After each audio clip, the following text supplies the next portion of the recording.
항상 이제 우리가 성경을 볼 때 하나님께서 이 본문을 통해 무엇을 말씀하시는지 우리가 살펴보는 게 굉장히 중요하겠죠.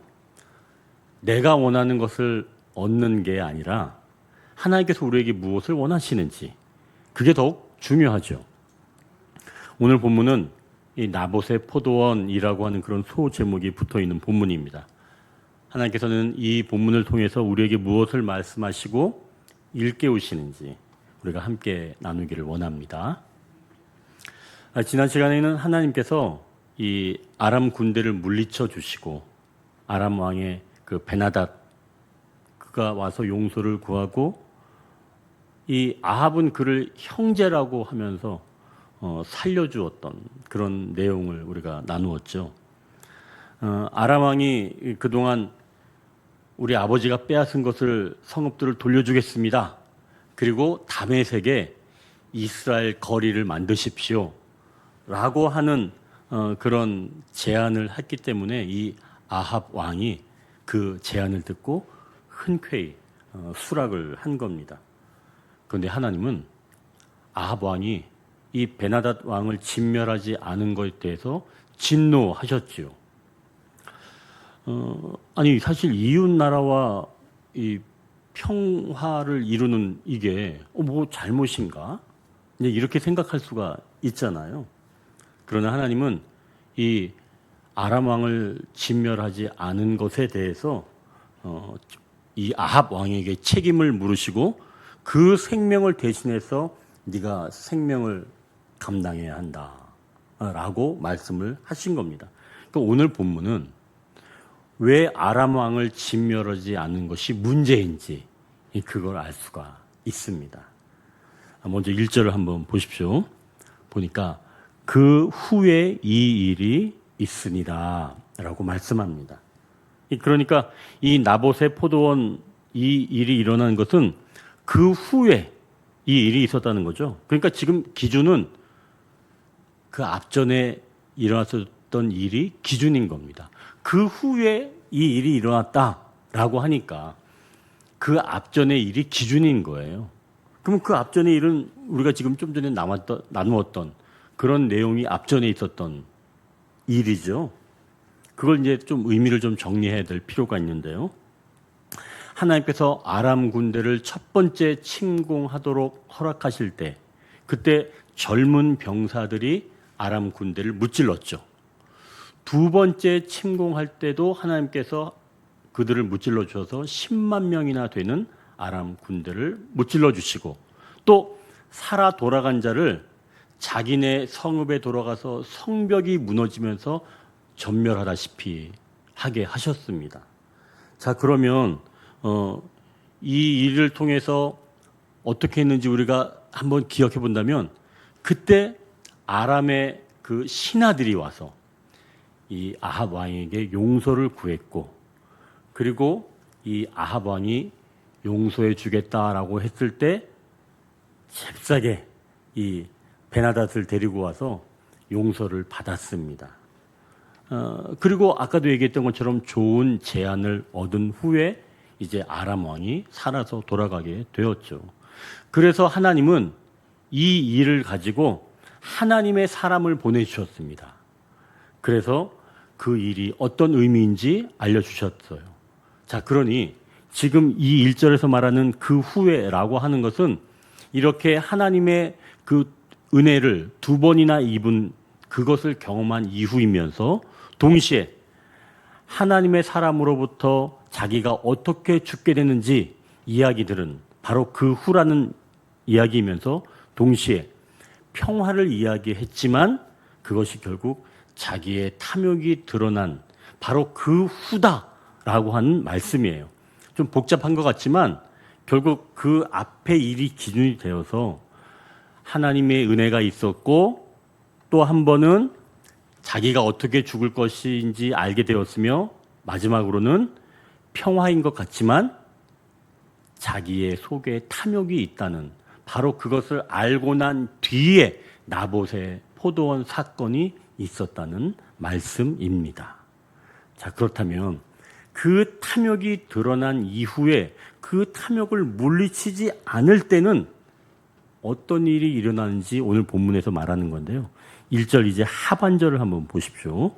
하반절을 보니까 이스라엘 사람 나봇에게 이스라엘 포도원이 있어 사마리아의 왕 아합의 궁에서 가깝더니. 여러분, 아합이 자기가 위기였을 때는 탐욕이 드러나지 않았습니다. 여러분, 이 아합이 막 전쟁 중에 나봇의 포도원을 봤어요? 그때는 나봇의 포도원이 눈에 들어오지 않았죠. 물론 이제 왕궁만 이제 있어서 뭐 주변은 다 이제 이 아람 군대가 뭐 정복하고 있어서 그런지 모르겠지만 지금 이 아합이 위기였을 때는 나봇의 포도원이 눈에 들어올 시간이 없었습니다. 그런데 그 위기가 사라지자 이제 아람 왕을 통해서 이제 사실은 그 탐욕이 드러나게 된 것이죠. 그래서 그 탐욕을 물리치지 못하자 드디어 위험한 순간이 찾아온 겁니다. 결국 육신은 고생할 때는 탐심 같은 게 없어요. 여러분, 고생 열심히 하고 있는데 다른 생각해요? 그때는 다른 생각하지 않습니다. 어떻게 하면 내가 살아날 수 있지? 그것만 생각하지 뭐 다른 사람 거 욕심 그런 거 내지 않습니다. 하지만 몸이 편해지면 그때는 다른 생각하는 것과 매한가지입니다. 이제 2절 한번 보십시오. 거기 보니까 아합이 그 포도원을 보고 마음에 드는 겁니다. 포도원의 주인인 나봇에게 그걸 달라는 거죠. 그 포도원이 왕궁 곁 가까이 있으니까 그걸 준다면 다른 포도원을 주겠다는 겁니다. 만일 그게 싫다면 내가 돈으로도 값을 매겨주겠다라고 말하는 겁니다. 여러분, 근데 이스라엘 땅은 매매되지가 않아요. 매매가 아니라 사실은 빌려주는 겁니다. 그래서 50년이 지나면 희년이 되면 다시 주인에게 되돌려줘야 합니다. 그러니까 땅은 하나님께 속한 거라 매매가 되지 않습니다. 그런데 지금 이 아합은 포도원이 너무 마음에 드니까 그걸 자기에게 달라는 거죠. 물론 그 값을 쳐준다고 하니까 그게 뭐 잘못한 건가요? 라고 볼 수 있지만 그러나 왕이라고 해서 자기가 원하는 것을 다 가질 수는 없다는 거죠. 이제 3절 한번 보십시오. 나봇이 이렇게 말합니다. 내 조상의 유산을 왕에게 주기를 여호와께서 금하실지로다 하니. 지금 왕궁에서 그렇게 아름답게 보이는 포도원이 있어서 그걸 갖고 싶었지만 정작 내놓지 않고 하나님께서 금하신다 이렇게 말하는 겁니다. 자, 이제 아합이 어떻게 반응하는지 한번 4절 한번 보십시오. 4절 보니까 여기서 지금 나봇의 말을 한 번 더 반복하는 거예요. 3절에서 했던 말을 그대로 반복하는 건데요. 4절을 사실 그냥 아합이 근심하고 답답하여 왕궁으로 돌아와 라고 말해도 되는데요. 하지만 그렇게 하지 않고 나봇이 한 말을 3절과 같이 다시 한번 반복하는 겁니다. 그러니까 나봇의 거절이 아합에게 더 크게 다가왔다는 것을 4절에서 한 번 더 보여주는 거예요. 여러분, 이건 뭘 얘기하는 거냐면 가까이 있는데 그게 너무나 탐스럽게 보였다는 걸 이야기합니다. 창세기에 나온 선악과와 똑같은 거예요. 동산 중앙에 있는 그 나무 열매를 보니까 하나님께서 분명 금하시는 것인데 어느 날 그게 탐스럽게 보이기 시작하는 겁니다. 이렇게 마음에 탐심이 불타오를 때 어떤 일이 일어나는지 이제 5절을 한번 보십시오. 보니까 누가 왔냐면 아합의 아내 이세벨이 왔습니다. 그리고 그녀가 말하는 것을 보면 아합을 위한 사람은 그의 아내 이세벨밖에 없는 것처럼 보입니다. 이렇게 이야기하는 거예요. 왜 식사를 안 하세요? 아합이 이 말에 그냥 6절에 이렇게 말하는 거죠. 이제 아합이 얘기하는 거예요. 제가 한번 좀 이제 의역을 한번 해보겠습니다. 근데 있잖아. 내가 말했잖아. 우리 왕궁 옆에 있던 그 포도원 말이야. 내가 보니까 그거 너무 예뻐서 내가 그 주인한테 말했거든. 근데 그 주인이 나한테 주기 싫대. 난 그래서 너무 속이 상했어. 그리고 입맛도 없어. 이렇게 지금 아내한테 이야기를 하는 겁니다. 그랬더니 지금 이세벨이 그 이야기를 듣고 활짝 웃으면서 이야기를 하는 거예요. 그 포도원이요? 제가 당신에게 줄 테니까요. 당신은 그냥 일어나서 밥 드세요. 여러분, 이렇게 말하는 거예요. 그리고 이세벨은 곧장 자기 이름으로 편지를 쓴 게 아니라 자기 남편 이름으로 편지를 쓴 거예요. 그리고 이스라엘 장로 그리고 귀족들에게 보내는 겁니다. 내용은 재판을 열어서 그 나봇을 하나님을 모욕하고 또 왕을 모욕했다, 저주하였다라고 하는 그 혐의를 씌워서 돌로 쳐 죽이라는 그런 내용이었죠. 이 일이 지체되지 않고 시행해서 곧 나봇은 돌로 쳐 죽임을 당한 겁니다. 여러분, 이세벨은 누구인가요? 이세벨은 악을 대표하는 인물입니다. 그러니까 사탄의 대리자예요. 어떻게 보면은 다른 면으로 보면 사탄인 거죠. 아합은 뭐라 그랬죠? 북쪽 이스라엘 왕은 육체라고 볼 수가 있습니다. 자, 그럼 이 육체가 탐심을 품었을 때 악은 그 탐심을 부추기는 겁니다. 그 탐심이 우리 마음에 이렇게 깊이 자리를 잡을 때 악은 그 탐심을 이용해서 하나님의 말씀을 거역하게 만드는 거죠. 그러면서 말하길 왕이 취하는 것은 당연하다라고 말해주는 겁니다. 그건 잘못이 아니라는 거예요. 내 눈에 띄는 게 좋아 보이면 내가 원하는 것은 무엇이든지 내 것으로 만들도록 악은 부추겨 주는 거예요.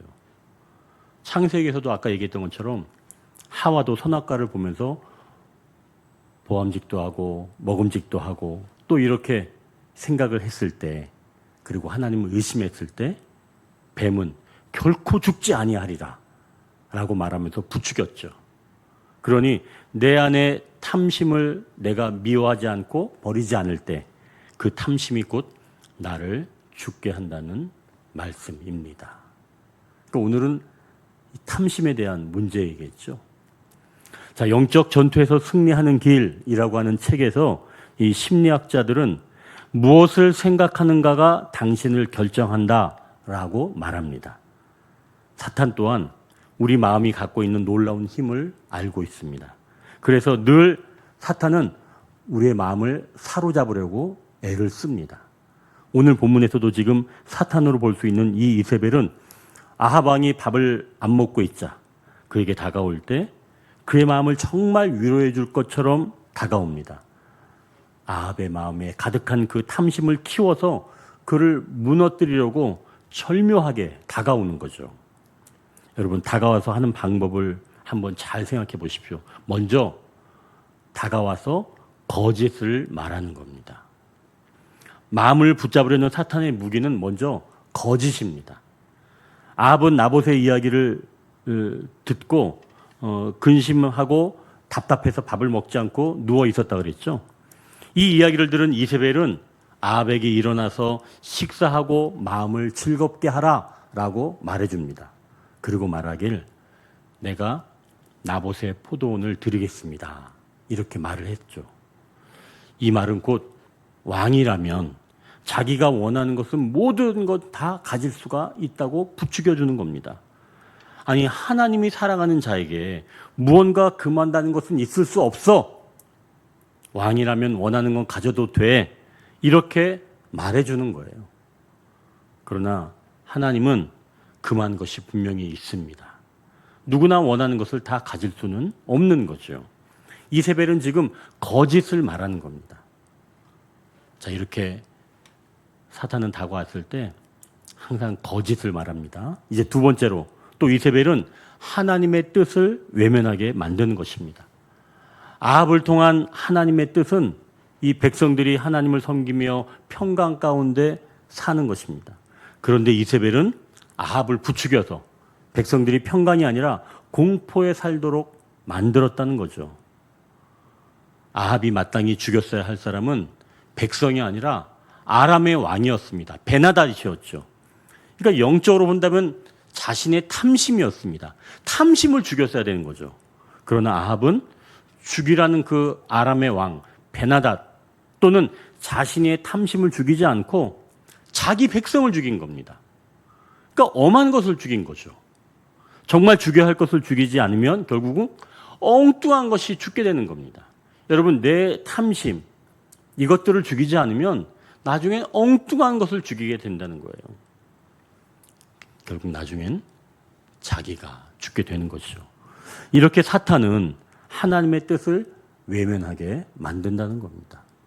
사탄이 이렇게 우리의 탐심을 이용해서 첫 번째 거짓을 말하고 두 번째 하나님의 뜻을 외면하게 만든다는 겁니다. 여러분, 이러한 사탄의 소나기에서 벗어날 방법, 그런 방법은 없을까요? 기쁜 일상을 위한 일상 영성이라고 하는 책의 내용인데요. 이 책은 게리 토마스라고 하는 목사님이 쓰신 책입니다. 한 번은 이제 이 목사님이 출장을 갔다가 밤 늦게 돌아왔는데요.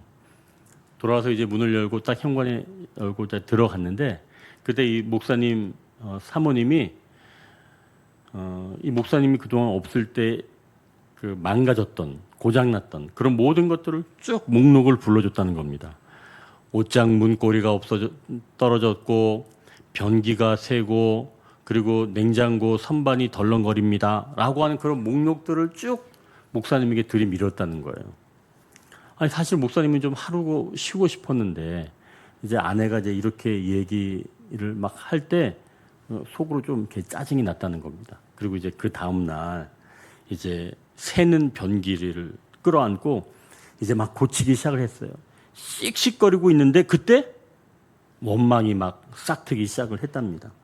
아니 하루는 좀 쉬고 싶었는데 냄새나는 변기를 끌어안고 있을 때 이 변기 뒤에서 막 물이 새는 것처럼 이 목사님의 이 마음에서도 이 원망이 막 쏟아지기 시작을 했다는 거예요. 그때 이 목사님이 불현듯 생각이 나더랍니다. 아, 이 집을 구하기 위해서 아내와 함께 기도했던 그게 떠올랐다는 거예요. 그리고 이 집을 보러 왔을 때 추운 겨울이었는데 집에 딱 들어왔을 때 너무 따뜻했다는 겁니다. 그 생각이 나고 비록 노후된 난방 펌프였지만 그래도 거처가 생겼다는 것. 그리고 악천후 따위로부터 보호를 받을 수 있고 이제 아내는 아주 큰 거실이 생겨서 자기가 원하는 장식을 할 수 있게 된 그런 감사했던 기억이 막 떠오르기 시작을 했다는 거예요. 물론 감사가 떠오른다고 해서 그 상황이 달라지는 건 아닙니다. 뭐 감사가 떠오른다고 그 목사님이 안고 있던 그 물 새는 변기가 갑자기 고쳐지는 건 아니겠죠. 하지만 상황에 임하는 우리의 마음가짐은 달라진다고 말하는 겁니다. 이 타락한 세상을 고생하며 살아가는 우리에게 능력이 필요한데요. 그것은 마음의 평안과 기쁨에서 온다는 겁니다. 결국 그 마음의 평안과 기쁨은 감사에서 출발한다는 거죠.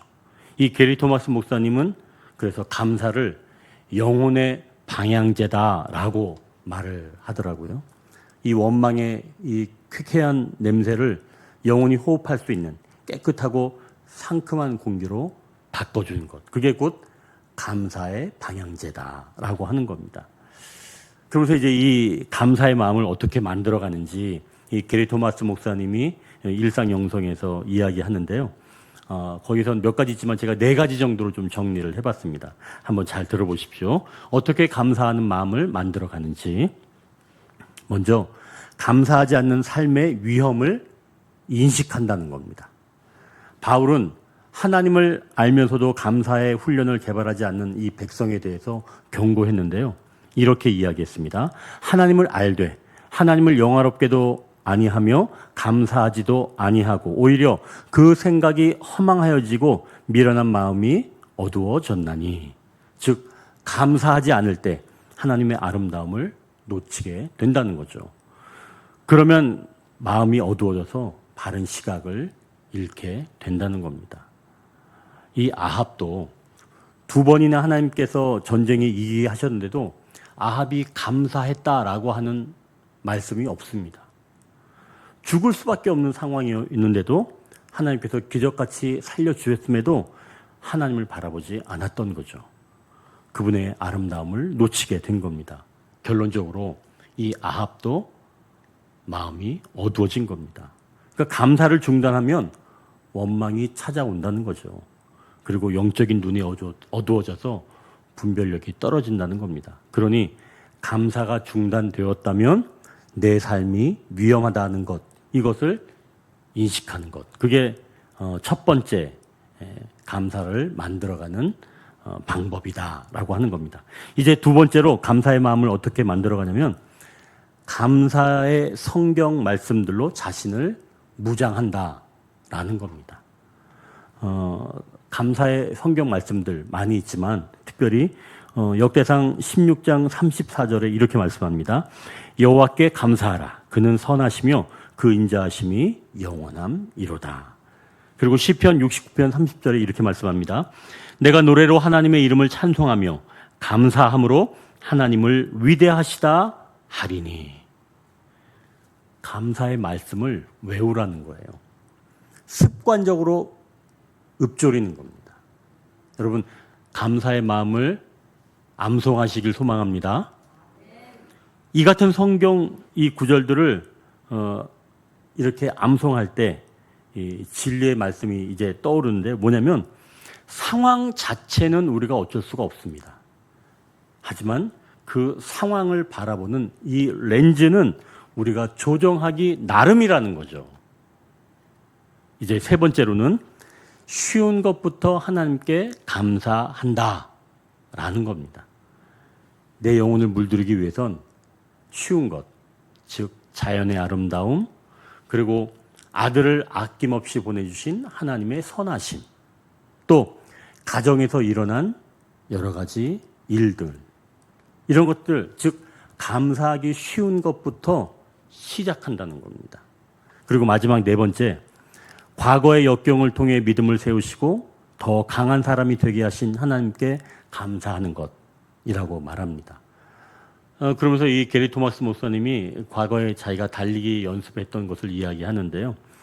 과거에 달리기 연습을 하면서 이 경사면이 나올 때는 너무 힘들었는데 이제 이 시합에서 경사진 면이 나왔고 자기가 경사진 면을 연습할 때 굉장히 힘들었는데 막상 시합에서는 잘 올라갔을 때 자기와 경쟁자가 그 경사진 면에서 뒤처지는 것을 볼 때 그때 내가 연습할 때 이 경사진 면을 오를 때 굉장히 힘들었는데 그때 내가 잘 연습한 게 참 감사하다 라고 하는 것이 느껴졌다는 거죠.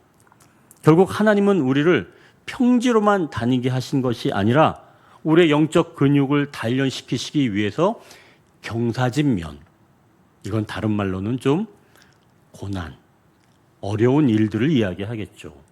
그런 일들을 맞이할 때 우리가 비록 힘들지만 그 경사진 면을 하나님께서 단련시키다면 나중에 돌아보면 그때 가서 내가 어려울 때 그렇게 하나님께서 경사진 면, 그런 면들을 훈련시킴으로 인해서 내가 성숙하게 되었구나 라고 하는 것을 감사하는 것. 이렇게 감사가 쌓이게 되면 내 탐심의 자리는 잃게 되고 탐심이 사라진다라고 하는 것입니다. 오늘 우리가 이 한 가지 주제이기 때문에 따로 기도 제목을 3가지로 하지 않고 어떻게 탐심이 어떤 작용을 하는지, 먼저 그 탐심은 악한 것들을 불러오게 만들고, 그리고 이 악은 탐심을 통해서 거짓을 말하며 하나님의 뜻을 외면하게 만들고, 그래서 이 탐심을 쫓아내기 위해서 어려울 때부터 감사가 자리 잡아야 되는 것을 오늘 함께 나누었습니다. 여러분, 이제 오늘 우리가 이것을 기억하고 나는 지금 어려워서 탐심이 있을 자리가 없어요 라고 생각할 수가 있지만 우리가 감사의 연습은 하루아침에 되는 게 아닙니다. 어려울 때부터 하는 게 감사의 연습이에요. 여러분, 그러니 오늘 우리가 기도할 때는 하나님, 내가 어렵지만 지금부터 감사의 연습을 하겠습니다. 라고 하는 마음을 가지고 오늘은 우리가 나중에 혹시 모르지만 탐심이 생길 걸 미리 대비해서 우리가 감사의 마음을 준비하는 자세로 오늘 우리가 함께 기도하기를 원합니다.